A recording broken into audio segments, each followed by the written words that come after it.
The wind was a thief, stealing the warmth from Alara's bones and the breath from her lungs. It swept across the blasted plains with a malevolence that felt personal, whipping dust and brittle grass against her threadbare coat. Each gust was a physical blow, a reminder of their folly in being caught out here, exposed and desperate, with the bruised purple of a blizzard massing on the horizon. The world had been reduced to this, a flat, unforgiving expanse of brown and gray, and the solitary silhouette of a ranch house, hunkered low against the earth like a wary animal. It was less a home than a fortress, a final, grim bastion against the encroaching emptiness. For Alara, staggering behind her grandfather, it was the end of a line drawn in pain and humiliation. A sharp, clenching agony twisted deep in her belly, forcing a choked gasp from her lips. She pressed a hand to the taut swell of her abdomen, the life within her a frantic, desperate fluttering against the cage of her ribs. It was too soon. It was too late. Her grandfather, Eben, whose own form seemed as fragile as a winter reed, stopped before the crude wooden gate. His shoulders, stooped with age and the weight of their disgrace, squared with a last vestige of dignity. He looked from Alara's pale, sweat-sheened face to the hard-bitten ranch house, and then back again. Fear, stark and primal, hollowed out his eyes. They had been driven from town with whispers that felt like stones, with gazes that burned hotter than any branding iron. A girl in her condition, without a husband, was a blight, a shame to be excised. And so they had walked, leaving behind the only life they knew, seeking refuge where none was offered. The rancher who lived here was a rumor, a recluse spoken of in hushed, cautionary tones. A man named Silas, who had bought the old McPherson place and walled himself off from the world. He was their last, most terrifying hope. Eben's hand trembled as he lifted the latch. The gate's groan was swallowed by the immense, shrieking silence of the wind. He left Alara leaning against a fence post, her body a study in exhaustion, and walked the final yards to the porch. She watched him through a haze of pain, the figure of her grandfather seeming to shrink with every step. She saw the door open a crack, revealing a sliver of a man, broad and dark against the gloom within. Eben's voice was thin, snatched away by the wind, but the posture of his body was a language she understood perfectly.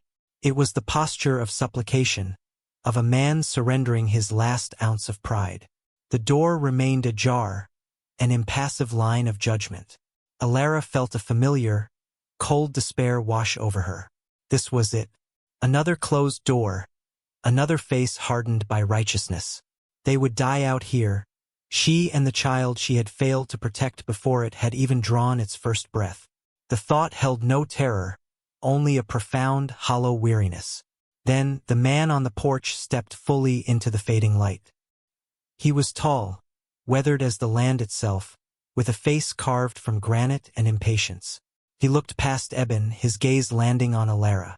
His eyes, the color of a winter sky, were not cruel, nor were they kind.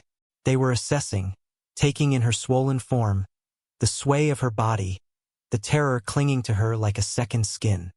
He lifted his chin slightly, his gaze sweeping over the ominous, darkening horizon. The silence stretched, pulled taut by the wind and her own ragged breathing. Alara braced herself for the dismissal, the harsh gesture that would send them back into the teeth of the coming storm. The man's eyes met hers again across the blighted yard. A lifetime of judgment, fear, and pain seemed to pass in that single weighted look. She could not find it in herself to look away. He gave a short, sharp nod, not to her grandfather, but to her.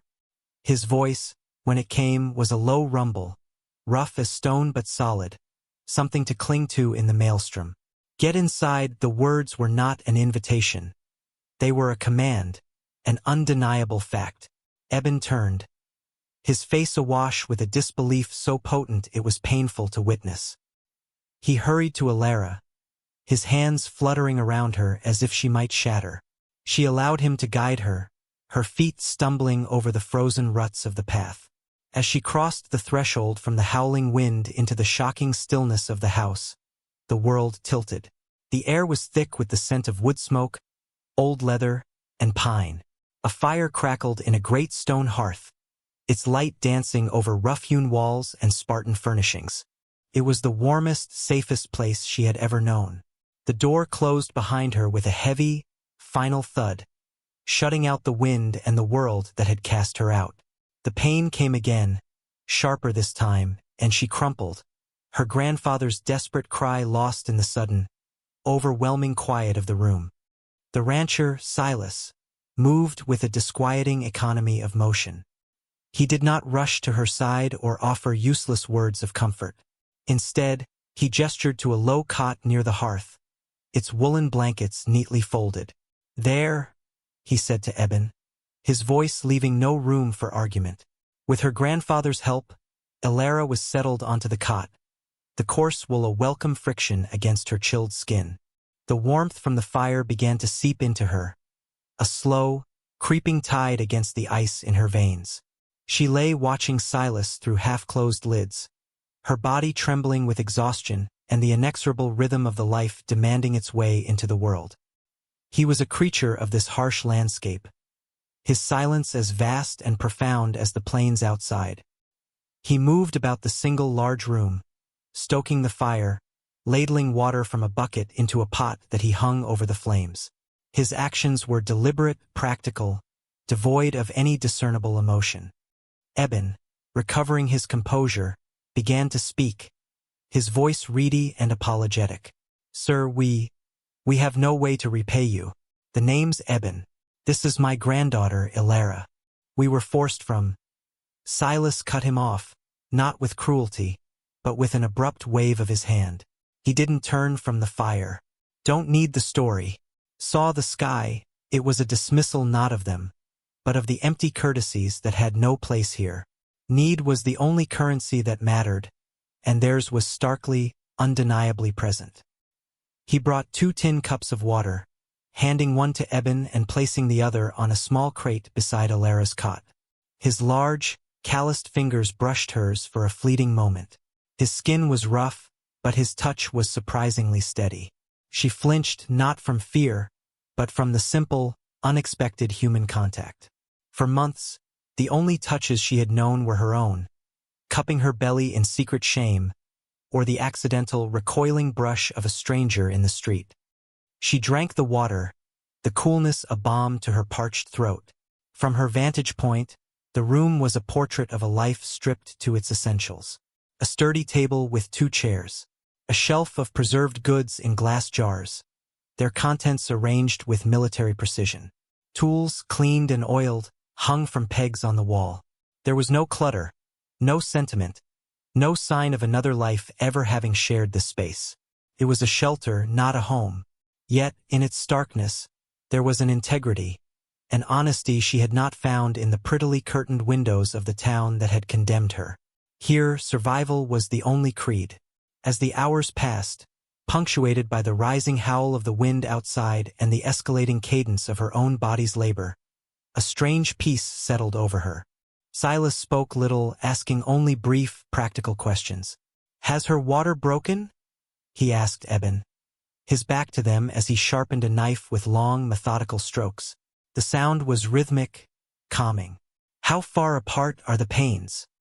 He seemed to possess a knowledge that was unnerving, an experience that his solitary life did not suggest. She felt a flicker of fear. What did this strange, silent man know of birth? But the fear was quickly submerged by the tide of necessity. There was no one else. There was nothing else. She watched his hands as he worked.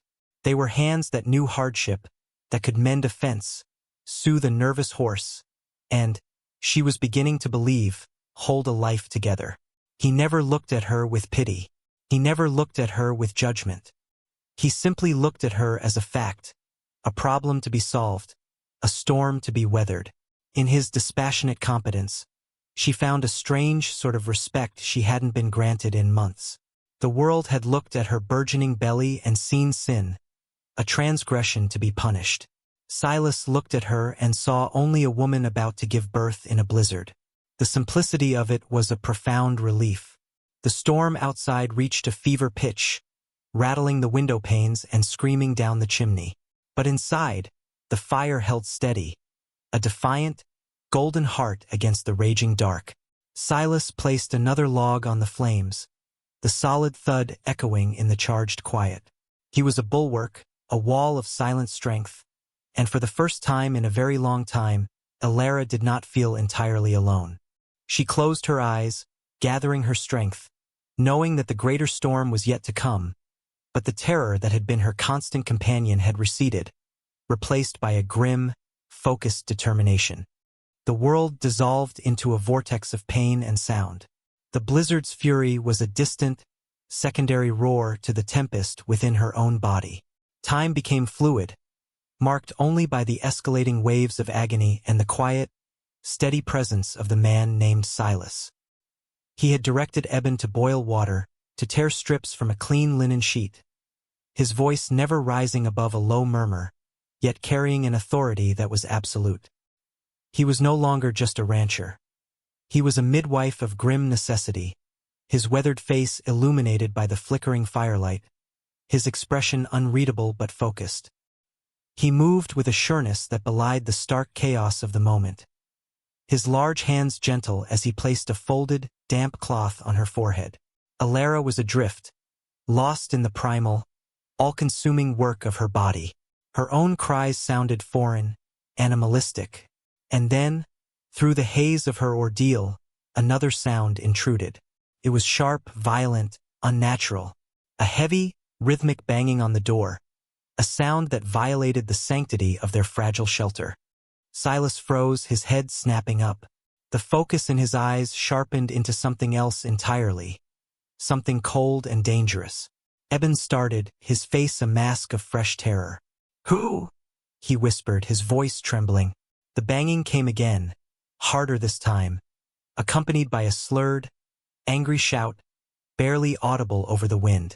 "Silas, we know you're in there," saw the old man. "We know you took them in." Elara's blood ran cold. It was Jed's voice, the father of the boy who had whispered promises to her in the moonlight and then vanished like smoke, leaving her to face the town's scorn alone. They had followed them. The cruelty of the world had pursued them even to this desolate edge. "Heard she was due," another voice snarled. "An abomination like that can't be born on decent land." Silas rose to his full height, his shadow swallowing the room. He walked to the wall where a long rifle rested on two wooden pegs. He didn't lift it down, not yet. He simply stood beside it, a silent, immovable mountain. He looked at Eben. Bar the window shutter, the command was soft, deadly. He turned to the door. "This is my land," he called out, his voice a low growl that seemed to vibrate through the very timbers of the cabin. "You have no business here. Our business is with the girl." Jed roared back, "Bringing shame and filth. You're harboring a sinner. Silas, open this door." A vicious kick landed against the wood, making the frame shudder. Elara cried out, a sound of both pain and terror. In that moment, Silas's composure shifted. The stoic recluse vanished, replaced by a protector whose fury was as potent and chilling as the blizzard outside. He took 2 long strides and lifted the heavy bar from the door. Eben gasped, thinking he meant to let them in. But Silas merely held the thick beam of wood in his hands, his knuckles white. He turned the lock. He opened the door a few inches, the wind and snow blasting into the room, extinguishing half the candles. Through the gap, she could see them. 2 figures, faces red with cold and whiskey, their eyes filled with a petty, righteous malice. "Get off my property," Silas said. His voice was utterly devoid of heat, a flat, final statement of fact. Jed sneered, trying to push the door. "Or what, you old hermit? You and that pathetic old man going to stop us?" Silas didn't move. He didn't raise his voice. He simply held his ground, an impassible object. "You have 10 seconds to turn around before I decide you're trespassers with ill intent. And I deal with trespassers myself." He let his gaze drift pointedly to the rifle on the wall behind him. The threat was unspoken, but it hung in the freezing air, heavier and more lethal than any shouted curse. The men hesitated, their drunken bravado faltering against his cold, unyielding resolve. They had expected a frightened recluse, not a pillar of granite. They looked past him, into the dim, firelit room, at the scene of raw, primal life they had come to defile, and for a moment, their own ugliness was reflected back at them. With a final, impotent curse, Jed spat on the ground and turned, pulling his companion with him. They vanished into the swirling white chaos. Silas watched them go, then closed the door, his movements precise, shutting out the storm once more. He slid the bar back into place with a definitive solid thud. The world was again reduced to the small, warm room.